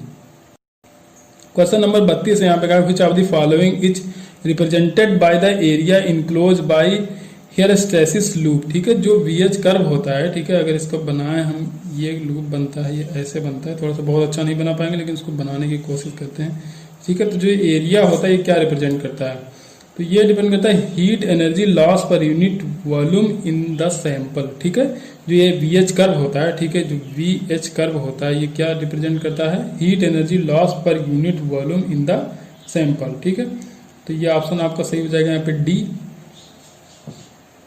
क्वेश्चन नंबर 33 है, यहाँ पे कहा गया 6 वोल्ट की बैटरी लगाई गई है। ठीक है, ये दोनों टर्मिनल के बीच में कनेक्ट की गई है। ये 3 मीटर लॉन्ग है। ठीक है, 3 मीटर लॉन्ग है, ये 3 मीटर या 300 सेंटीमीटर मान लो ये लॉन्ग है। 100 ओम रेजिस्टेंस इसका। The potential difference between the 2 point on the wire separated by distance 50 centimetre. 50 centimetre कोई भी सेपरेशन है तो वहां पे पोटेंशियल ड्रॉप कितना होगा, तो पर यूनिट लेंथ हम लोग देख लें तो पता चल जाएगा। तो पहले निकालो आप कि देखिए अब करंट निकालना जरूरी है। यहाँ पे क्या देखिए, अगर करंट निकाला जाए तो आई इक्वल टू क्या हो जाएगा, V/R। तो V है आपका 6 वोल्ट, R दिया है 100, तो ये हो जाएगा आपका V equal to I. Total potential drop अगर देखा जाए तो V इक्वल टू कितना हो जाएगा, I इंटू R। आई दिया है आपको 6/100 और R दिया 100। ठीक है, तो फिर बात तो वही आई ना, जितना पोटेंशियल है वही ड्रॉप होगा, तो इसका कोई मतलब नहीं निकला सॉल्व करने का। अब PG निकालते हैं तो पर यूनिट लेंथ निकालना है हमको। PG पोटेंशियल ग्रेडियंट, तो कितना 6 वोल्ट है, कितने लेंथ में 300 में। ठीक है, तो ये हो जाएगा 300 में कितना है, तो पूरा था तो हमने पर यूनिट लेंथ देख लिया। ठीक है, 6/300 कर लिया। अब कितनी लेंथ में हमको चाहिए, तो 50 सेंटीमीटर में चाहिए, तो इसको 50 से मल्टीप्लाई करा तो 50, 0 से 0 कट गया, ये 6 to 5 जाएगा। ठीक है, तो 30 हो जाएगा, 5 ये कैंसिल आउट हो जाएगा, तो कितना आ जाएगा, 1 वोल्ट के बराबर आ जाएगा। तो 50 सेंटीमीटर में कितना होगा, 1 वोल्ट के बराबर होगा। या ऐसे देख लो, अगर 6 वोल्ट है, 6 वोल्ट को 300 सेंटीमीटर में डिवाइड करना है। ठीक है, तो 50 सेंटीमीटर में कितना आएगा, 50 करोगे तो 300 मीटर, तो 6 पार्ट बनेंगे, तो 6 पार्ट में कितना हो जाएगा, 1 वोल्ट आ जाएगा। ऐसे भी देख सकते हो, ये तो यूनिटरी मेथड लगाना है यहाँ पे। क्वेश्चन नंबर 34, यहाँ पे क्या है, for a screw gauge least count of the main scale is 1 mm। अब देखिए लीस्ट काउंट मेन स्केल का दिया हो, ये आप ध्यान रखना, मेन स्केल का जो लीस्ट काउंट होता है तो उसको आप पिच के बराबर मान सकते हो। ठीक है, तो वो कितना हो जाएगा, पिच के बराबर। तो ये इनडायरेक्टली आपको पिच दिया गया 1 मिलीमीटर। आपसे कहा गया find the minimum number of division on the circular scale. ठीक है, on that it can measure the diameter of 5 micrometre. कम से कम 5 माइक्रोमीटर मेजर कर सके, मतलब इसका जो लीस्ट काउंट होगा वो 5 माइक्रोमीटर के बराबर। इस जो स्क्रू गेज है इसका जो लीस्ट काउंट होगा। ठीक है, वहां पहले क्या दिया था आपको, लीस्ट काउंट दिया मेन स्केल का, तो वो तो हो जाएगा पिच के बराबर। और जो ये दे रहा है कि इतनी डायमीटर नाप सके, तो कम से कम इतना नाप सके, तो इसके लिए क्या होना चाहिए, इसका जो लीस्ट काउंट होना चाहिए 5 माइक्रोमीटर के बराबर होना चाहिए। तो लीस्ट काउंट क्या होता है, pitch upon number of circular division. तो यही आपको निकालना है, तो number of circular division pitch हो जाएगा यहाँ पे 1 mm का मतलब 10 की पावर -3, और ये हो जाएगा 5 माइक्रोमीटर। 5 माइक्रोमीटर 10 की पावर -6, ऊपर जाएगा 10 की पावर +6 है, तो -6 से +6 करोगे तो ये +3 बचेगा, ये हट जाएगा, तो यहाँ पे 1000 हो जाएगा, 1000/5 तो आ जाएगा 200। तो कितना डिवीजन हो जाएगा, 200 डिवीजन आएंगे यहाँ पे। क्वेश्चन नंबर 35, कोई पार्टिकल इसको प्रोजेक्ट किया गया XY प्लेन में। ठीक है, 2 second after projection the velocity of the particle make an angle 45 degree. 2 second के बाद 45 डिग्री एंगल बनाता है with the x axis. After 4 second projection it move horizontally, find the velocity of the projection. 4 second के बाद ये horizontally move करने लगता है, मतलब 4 सेकंड के बाद ये हाईएस्ट पोजीशन पे होगा। ठीक है, तो पहले आप निकालिए Vy, तो हाईएस्ट पॉइंट पे 4 सेकंड के बाद Vy क्या होगा, 0 हो जाएगा। ठीक है, तो Vy हो जाएगा 0, और Uy कितना, Uy आप मान लो कि कुछ भी रहा होगा। ठीक है, इनिशियल हमको निकालना ही है, तो Uy -g × t। ठीक है, तो g रखोगे, t की वैल्यू 4 सेकंड बाद कहा था केवल हॉरिजॉन्टल वेलोसिटी बचेगी, तभी तो हमने Vy 0 कर दिया। यहाँ पे Vy क्या हो जाएगी, ये हो जाएगी 0। इस पॉइंट पे हमने देखा 4 सेकंड पे। ठीक है, यहाँ 4 सेकंड पे देखना है, तो ये हो जाएगा 4। तो जो Uy निकल के आ जाएगा 4g के बराबर आ जाएगा। 40 मान सकते हो, g की वैल्यू रख दो 10, तो ये हो जाएगा 40। तो Uy कितना निकल के आ गया, 40। अब अगर Ux भी हमको पता चल जाए तो हम निकाल लेंगे कि कितनी वेलोसिटी रहेगी, ये हम पता चल जाएगा अगर Ux भी पता चल जाए तो। अब देखिए उसके लिए कंडीशन क्या दी है कि 2 सेकंड के बाद 45 डिग्री एंगल बनाता है हॉरिजॉन्टल के साथ जो वेलोसिटी होती है, तो वहां से निकालेंगे अगर हम लोग। तो देखिए एट t = 2 सेकंड, तो वहां पे जो Vy होगा, तो Vy क्या हो जाएगा, Uy प्लस आप ये y इंटू टी के बराबर। ठीक है, तो 2 सेकंड रखना है, तो इस पर Vy निकालिए, तो Uy की वैल्यू आपने निकाल लिया 4g के या 40 के बराबर। 40 ये माइनस होगा। ठीक है, ऊपर जा रहा है, ऊपर होगा तो यहाँ पे माइनस हो जाएगा। ठीक है, तो -a, अब a की वैल्यू कितना, g रखोगे। ठीक है, तो g की वैल्यू होती है 10, यहाँ पे माइनस है। ठीक है, माइनस कितने सेकंड बाद, 2 सेकंड के बाद 45 डिग्री बना रहा है। 2 सेकंड बाद हम वेलोसिटी निकाल लें Vy, तो Vy क्या हो जाएगा, 40 - 20, तो हो जाएगा 20। ठीक है, अब यहाँ पे जब 45 डिग्री होगा तो जो Uy होगा वही Ux भी होगा। ठीक है, 45 डिग्री जब एंगल दोनों का सेम आएगा। ठीक है, अब दोनों जब ये वेलोसिटी है, ये 45 पे है, ये 45 पे, तो दोनों क्या होंगे, Uy जो होगा वो Ux के बराबर ही होगा। ठीक है, यू वाई यू एक्स क्या हो जाएगा, आपस में बराबर हो जाएंगे। अगर 45 डिग्री एंगल बना रहा है तो जो यू वाई होगा वही यू एक्स होगा। तो tan थीटा इजकल टू क्या हो जाएगा, या ऐसे भी देख लो tan थीटा इजकल टू क्या है, 45 डिग्री होना चाहिए। tan थीटा का है 45 डिग्री पे, तो 45 tan थीटा क्या होता है, V Y upon U Y के बराबर होता है, ठीक है, यू एक्स के बराबर होता है, V Y upon U X. तो tan थीटा का 45, तो 45 होगा 1, तो वी वाई जो हो जाएगा तो यू एक्स के बराबर नहीं हो जाएगा, यू एक्स की तरफ आएगा। तो ऐसे भी देख सकते हो, तो दोनों हो गए बराबर। अब आपको चाहिए ये वाली वेलोसिटी, तो ये वेलोसिटी हमको चाहिए, तो क्या हो जाएगा, यू वाई का स्क्वायर प्लस यू एक्स का स्क्वायर, क्योंकि दोनों परपेंडिकुलर होंगे, जो वहां पे होगा 2u1 U Y X U X cos theta की 90 रखो तो 0 है, तो इतना ही आएगा। तो बस वैल्यूज रख दो, आंसर आ जाएगा। तो यू वाई आपने निकाला कितना, 40 का स्क्वायर करोगे, प्लस यू एक्स कितना निकाला 20, तो 20 का स्क्वायर करोगे, ठीक है, दोनों का स्क्वायर करके ऐड करोगे तो आ जाएगा रूट ऑफ 2000 आएगा। तो 20 बाहर ले लोगे तो आ जाएगा 20√5 मीटर पर सेकंड के बराबर। क्वेश्चन नंबर 36 है, यहाँ पे थोरियम दिया गया है, ठीक है। तो इसमें पूछा गया कि नंबर ऑफ अल्फा और बीटा पार्टिकल कितने निकल रहे हैं, ठीक है। यहाँ से देखिए जो मास नंबर में कितना चेंज हो रहा है, देखिए 32 से कहाँ पहुंच गया 8, तो यहाँ पे 24 का चेंज हो रहा है, ठीक है, 24। तो 24 के लिए 6 अल्फा पार्टिकल हमको निकालने पड़ेंगे, तो 6 अल्फा पार्टिकल निकलेंगे, तो यहाँ पे मास नंबर में कितना कम हो जाएगा, 24 के बराबर। और एटॉमिक नंबर में कितना कम होगा, 12 के बराबर। तो 90 माइनस 12 करोगे तो ये कितना आना चाहिए, यहाँ पे 78 के बराबर आना चाहिए, ठीक है, तभी तो 90 होगी। तो यहाँ पे 70, लेकिन यहाँ पे आ रहा है 82 आ रहा है। तो यहाँ पे कितने बीटा पार्टिकल, 4 बीटा पार्टिकल निकाल दो, ठीक है, 4 बीटा पार्टिकल निकालो, जितना कम हो रहा होगा उसमें 4 और ऐड हो जाएंगे, तो टोटल कमी कितनी आनी चाहिए, तो 12 की कमी आनी चाहिए 6 अल्फा निकालने के बाद। लेकिन जब 4 बीटा निकाल दोगे तो कितनी कमी आनी चाहिए, 8, तो 8 ही तो कम हो रहा है, 90 माइनस 82 तो हो जाएगा 8। तो यहाँ पे कितने बीटा पार्टिकल निकल रहे हैं, 4 बीटा पार्टिकल निकलेंगे। क्वेश्चन नंबर 37 यहाँ पे कहा गया है कि इसका जो हाफ लाइफ दिया गया है वो है 100 microsecond, time taken for the radioactivity of the sample A215 to decay 116 of its initial value. तो जो एक्टिविटी होता है R=R0 1/2 की पावर n होता है, तो यहाँ पे करोगे R की वैल्यू दी गई R0/16, तो ये रखोगे R0/16 इक्वल टू R0 1/2। यहाँ पे n की जगह क्या रखोगे, total time upon t half, ठीक है, ये करना आपको। R0 कैंसिल आउट हो जाएगा, 1/16 को लिख सकते हो 1/2 की पावर 4, यहाँ पे 1/2 की पावर t, और t हाफ दिया 100 माइक्रोसेकंड, ठीक है, ये हो जाएगा 100 माइक्रोसेकंड।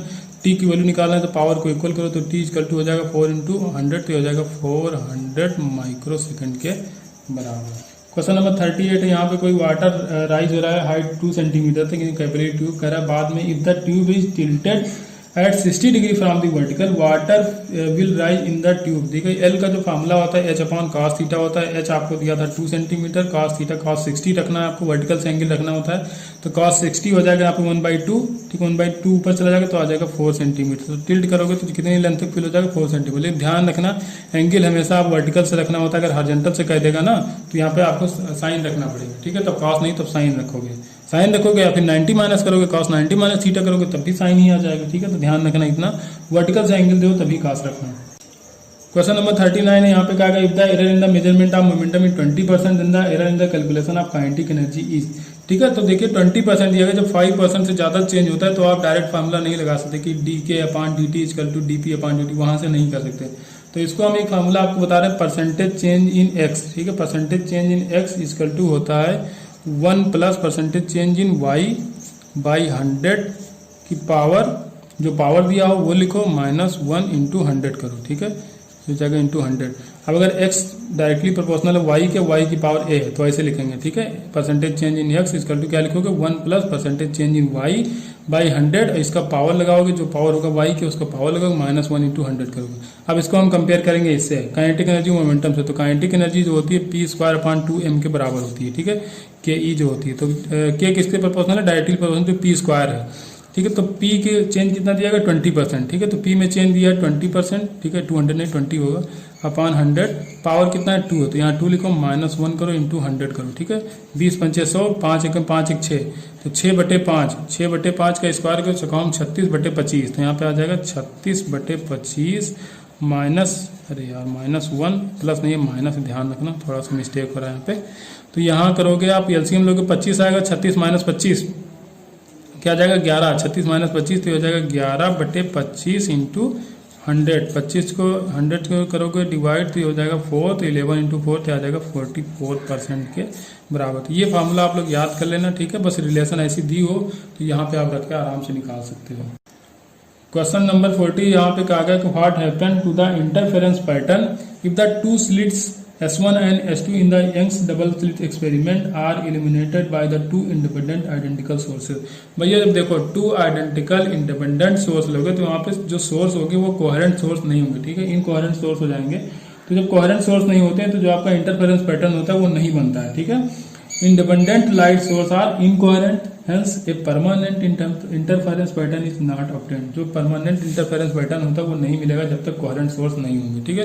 कोहेरेंट सोर्स तभी आता है जब सेम सोर्स से दो स्लिट बनाई जाती है, एक सोर्स रखा जाता है और उसी की लाइट दोनों स्लिट पे पड़ती है, तब यहाँ पे एक कोहेरेंट बोला जाता है, ठीक है। तो ये कोहेरेंट होगा तभी यहाँ पे इंटरफेरेंस पैटर्न आपको दिखेगा, वरना नहीं दिखेगा। क्वेश्चन नंबर 41, ये भी अच्छा क्वेश्चन। इसमें कहा गया कोई ब्लॉक है M मास का, इसको रफ हॉरिजॉन्टल इंक्लाइन पे रखा गया 30 डिग्री पे।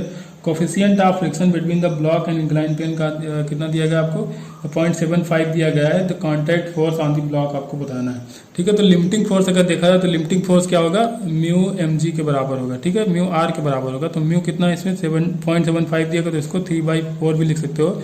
Mu mg cos theta, mg cos theta, cos 30 रखोगे तो √3/2 हो जाएगा, ठीक है। तो ये आ जाएगा 3√3/8 mg के बराबर। ये आ गया आपका लिमिटिंग फोर्स इतना है। अब लग कितना रहा है, तो फोर्स जो लग रहा है वो है mg sin थीटा के बराबर। sin थीटा sin 30 की वैल्यू हो जाएगी 1/2, तो mg/2 फोर्स लग रहा है इस पे। लिमिटिंग फोर्स कितना है, 3√3/8 mg के बराबर है। इसका मतलब जो भी फोर्स है ये कम है, इसके लिमिटिंग फोर्स ये वाला F जो है, Fr जो है वो ज्यादा है। तो जो फोर्स यहाँ पे लग रहा है वही हो जाएगा फ्रिक्शनल फोर्स, ठीक है। तो फ्रिक्शनल फोर्स जो पीछे की तरफ लग रहा है, तो अप्लाइड वाला फोर्स, जब लिमिटिंग फोर्स होता है अप्लाइड से ज्यादा होता है, तो जो अप्लाइड फोर्स होता है वही फ्रिक्शनल फोर्स होता है। Fr के बराबर कितना हो जाएगा, mg sin थीटा ही हो जाएगा Fr के बराबर। नॉर्मल रिएक्शन किसके बराबर हो जाएगी, mg cos थीटा के बराबर हो जाएगी।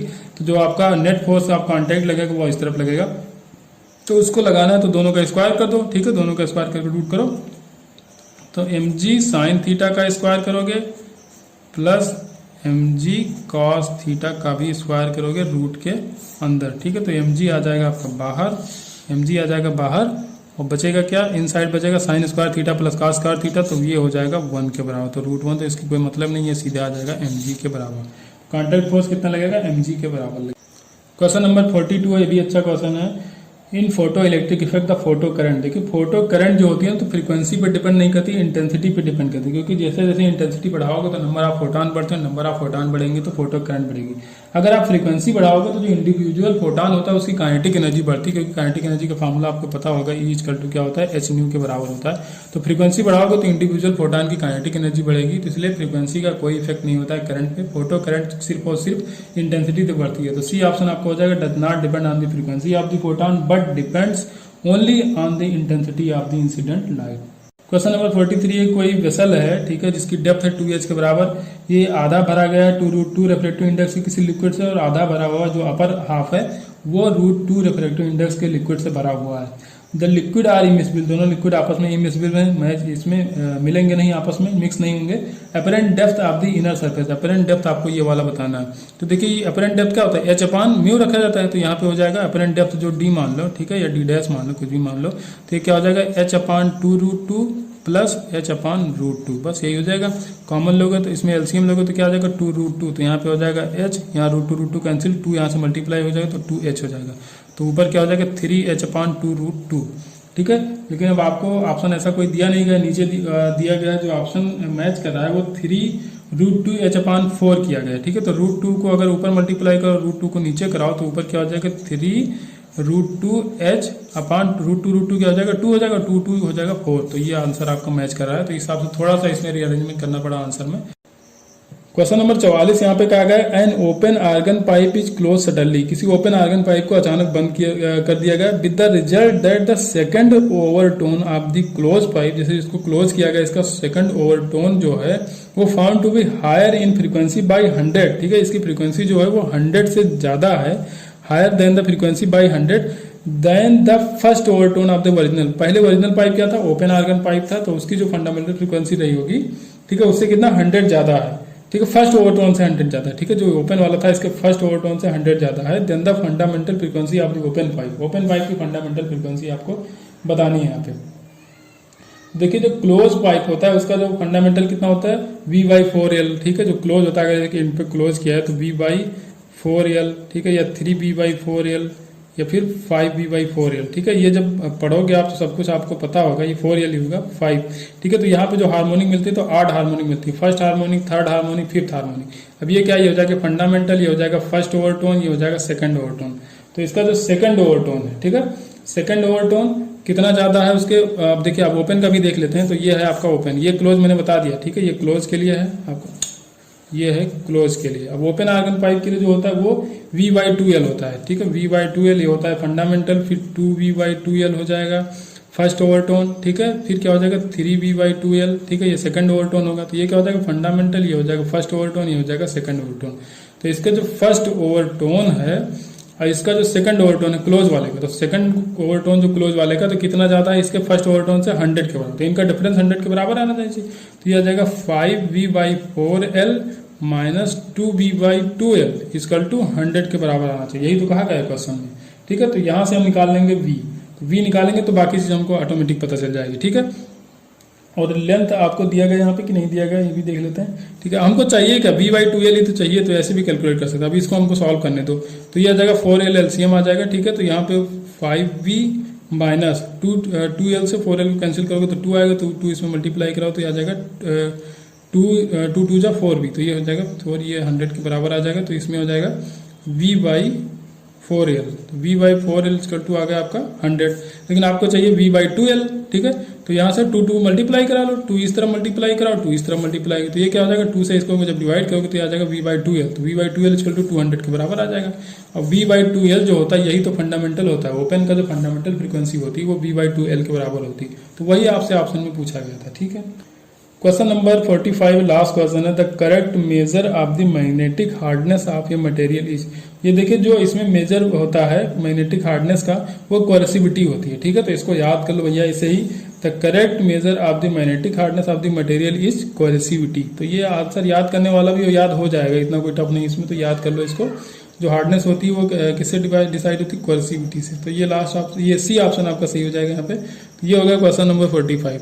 तो आज का वीडियो थोड़ी सी प्रॉब्लम हुई इसको बनाने में, क्योंकि इलेक्ट्रिसिटी की बहुत प्रॉब्लम रहती है। बेसिकली मैं गांव में रहता हूं, तो यहाँ बहुत सारी प्रॉब्लम हुई। ठीक है, मौसम खराब चल रहा है, आप लोगों को पता है, मानसून आया हुआ, तो बहुत प्रॉब्लम के चलते वीडियो किसी तरह शूट हो पाई है। तो कोई प्रॉब्लम होगी तो आप लोग बता देना, उसको दूर करने की कोशिश की जाएगी नेक्स्ट वीडियो में। ठीक है, और जो डाउट आ रहा है तो उनका एक अलग वीडियो बनाए। तो आप लोग अपना डाउट कमेंट बॉक्स में डालते रहिए और उसको हम लोग दूर करेंगे एक वीडियो, सेपरेट वीडियो में। ठीक है, चलिए मिलते हैं नेक्स्ट वीडियो में। अभी के लिए इतना ही, थैंक यू।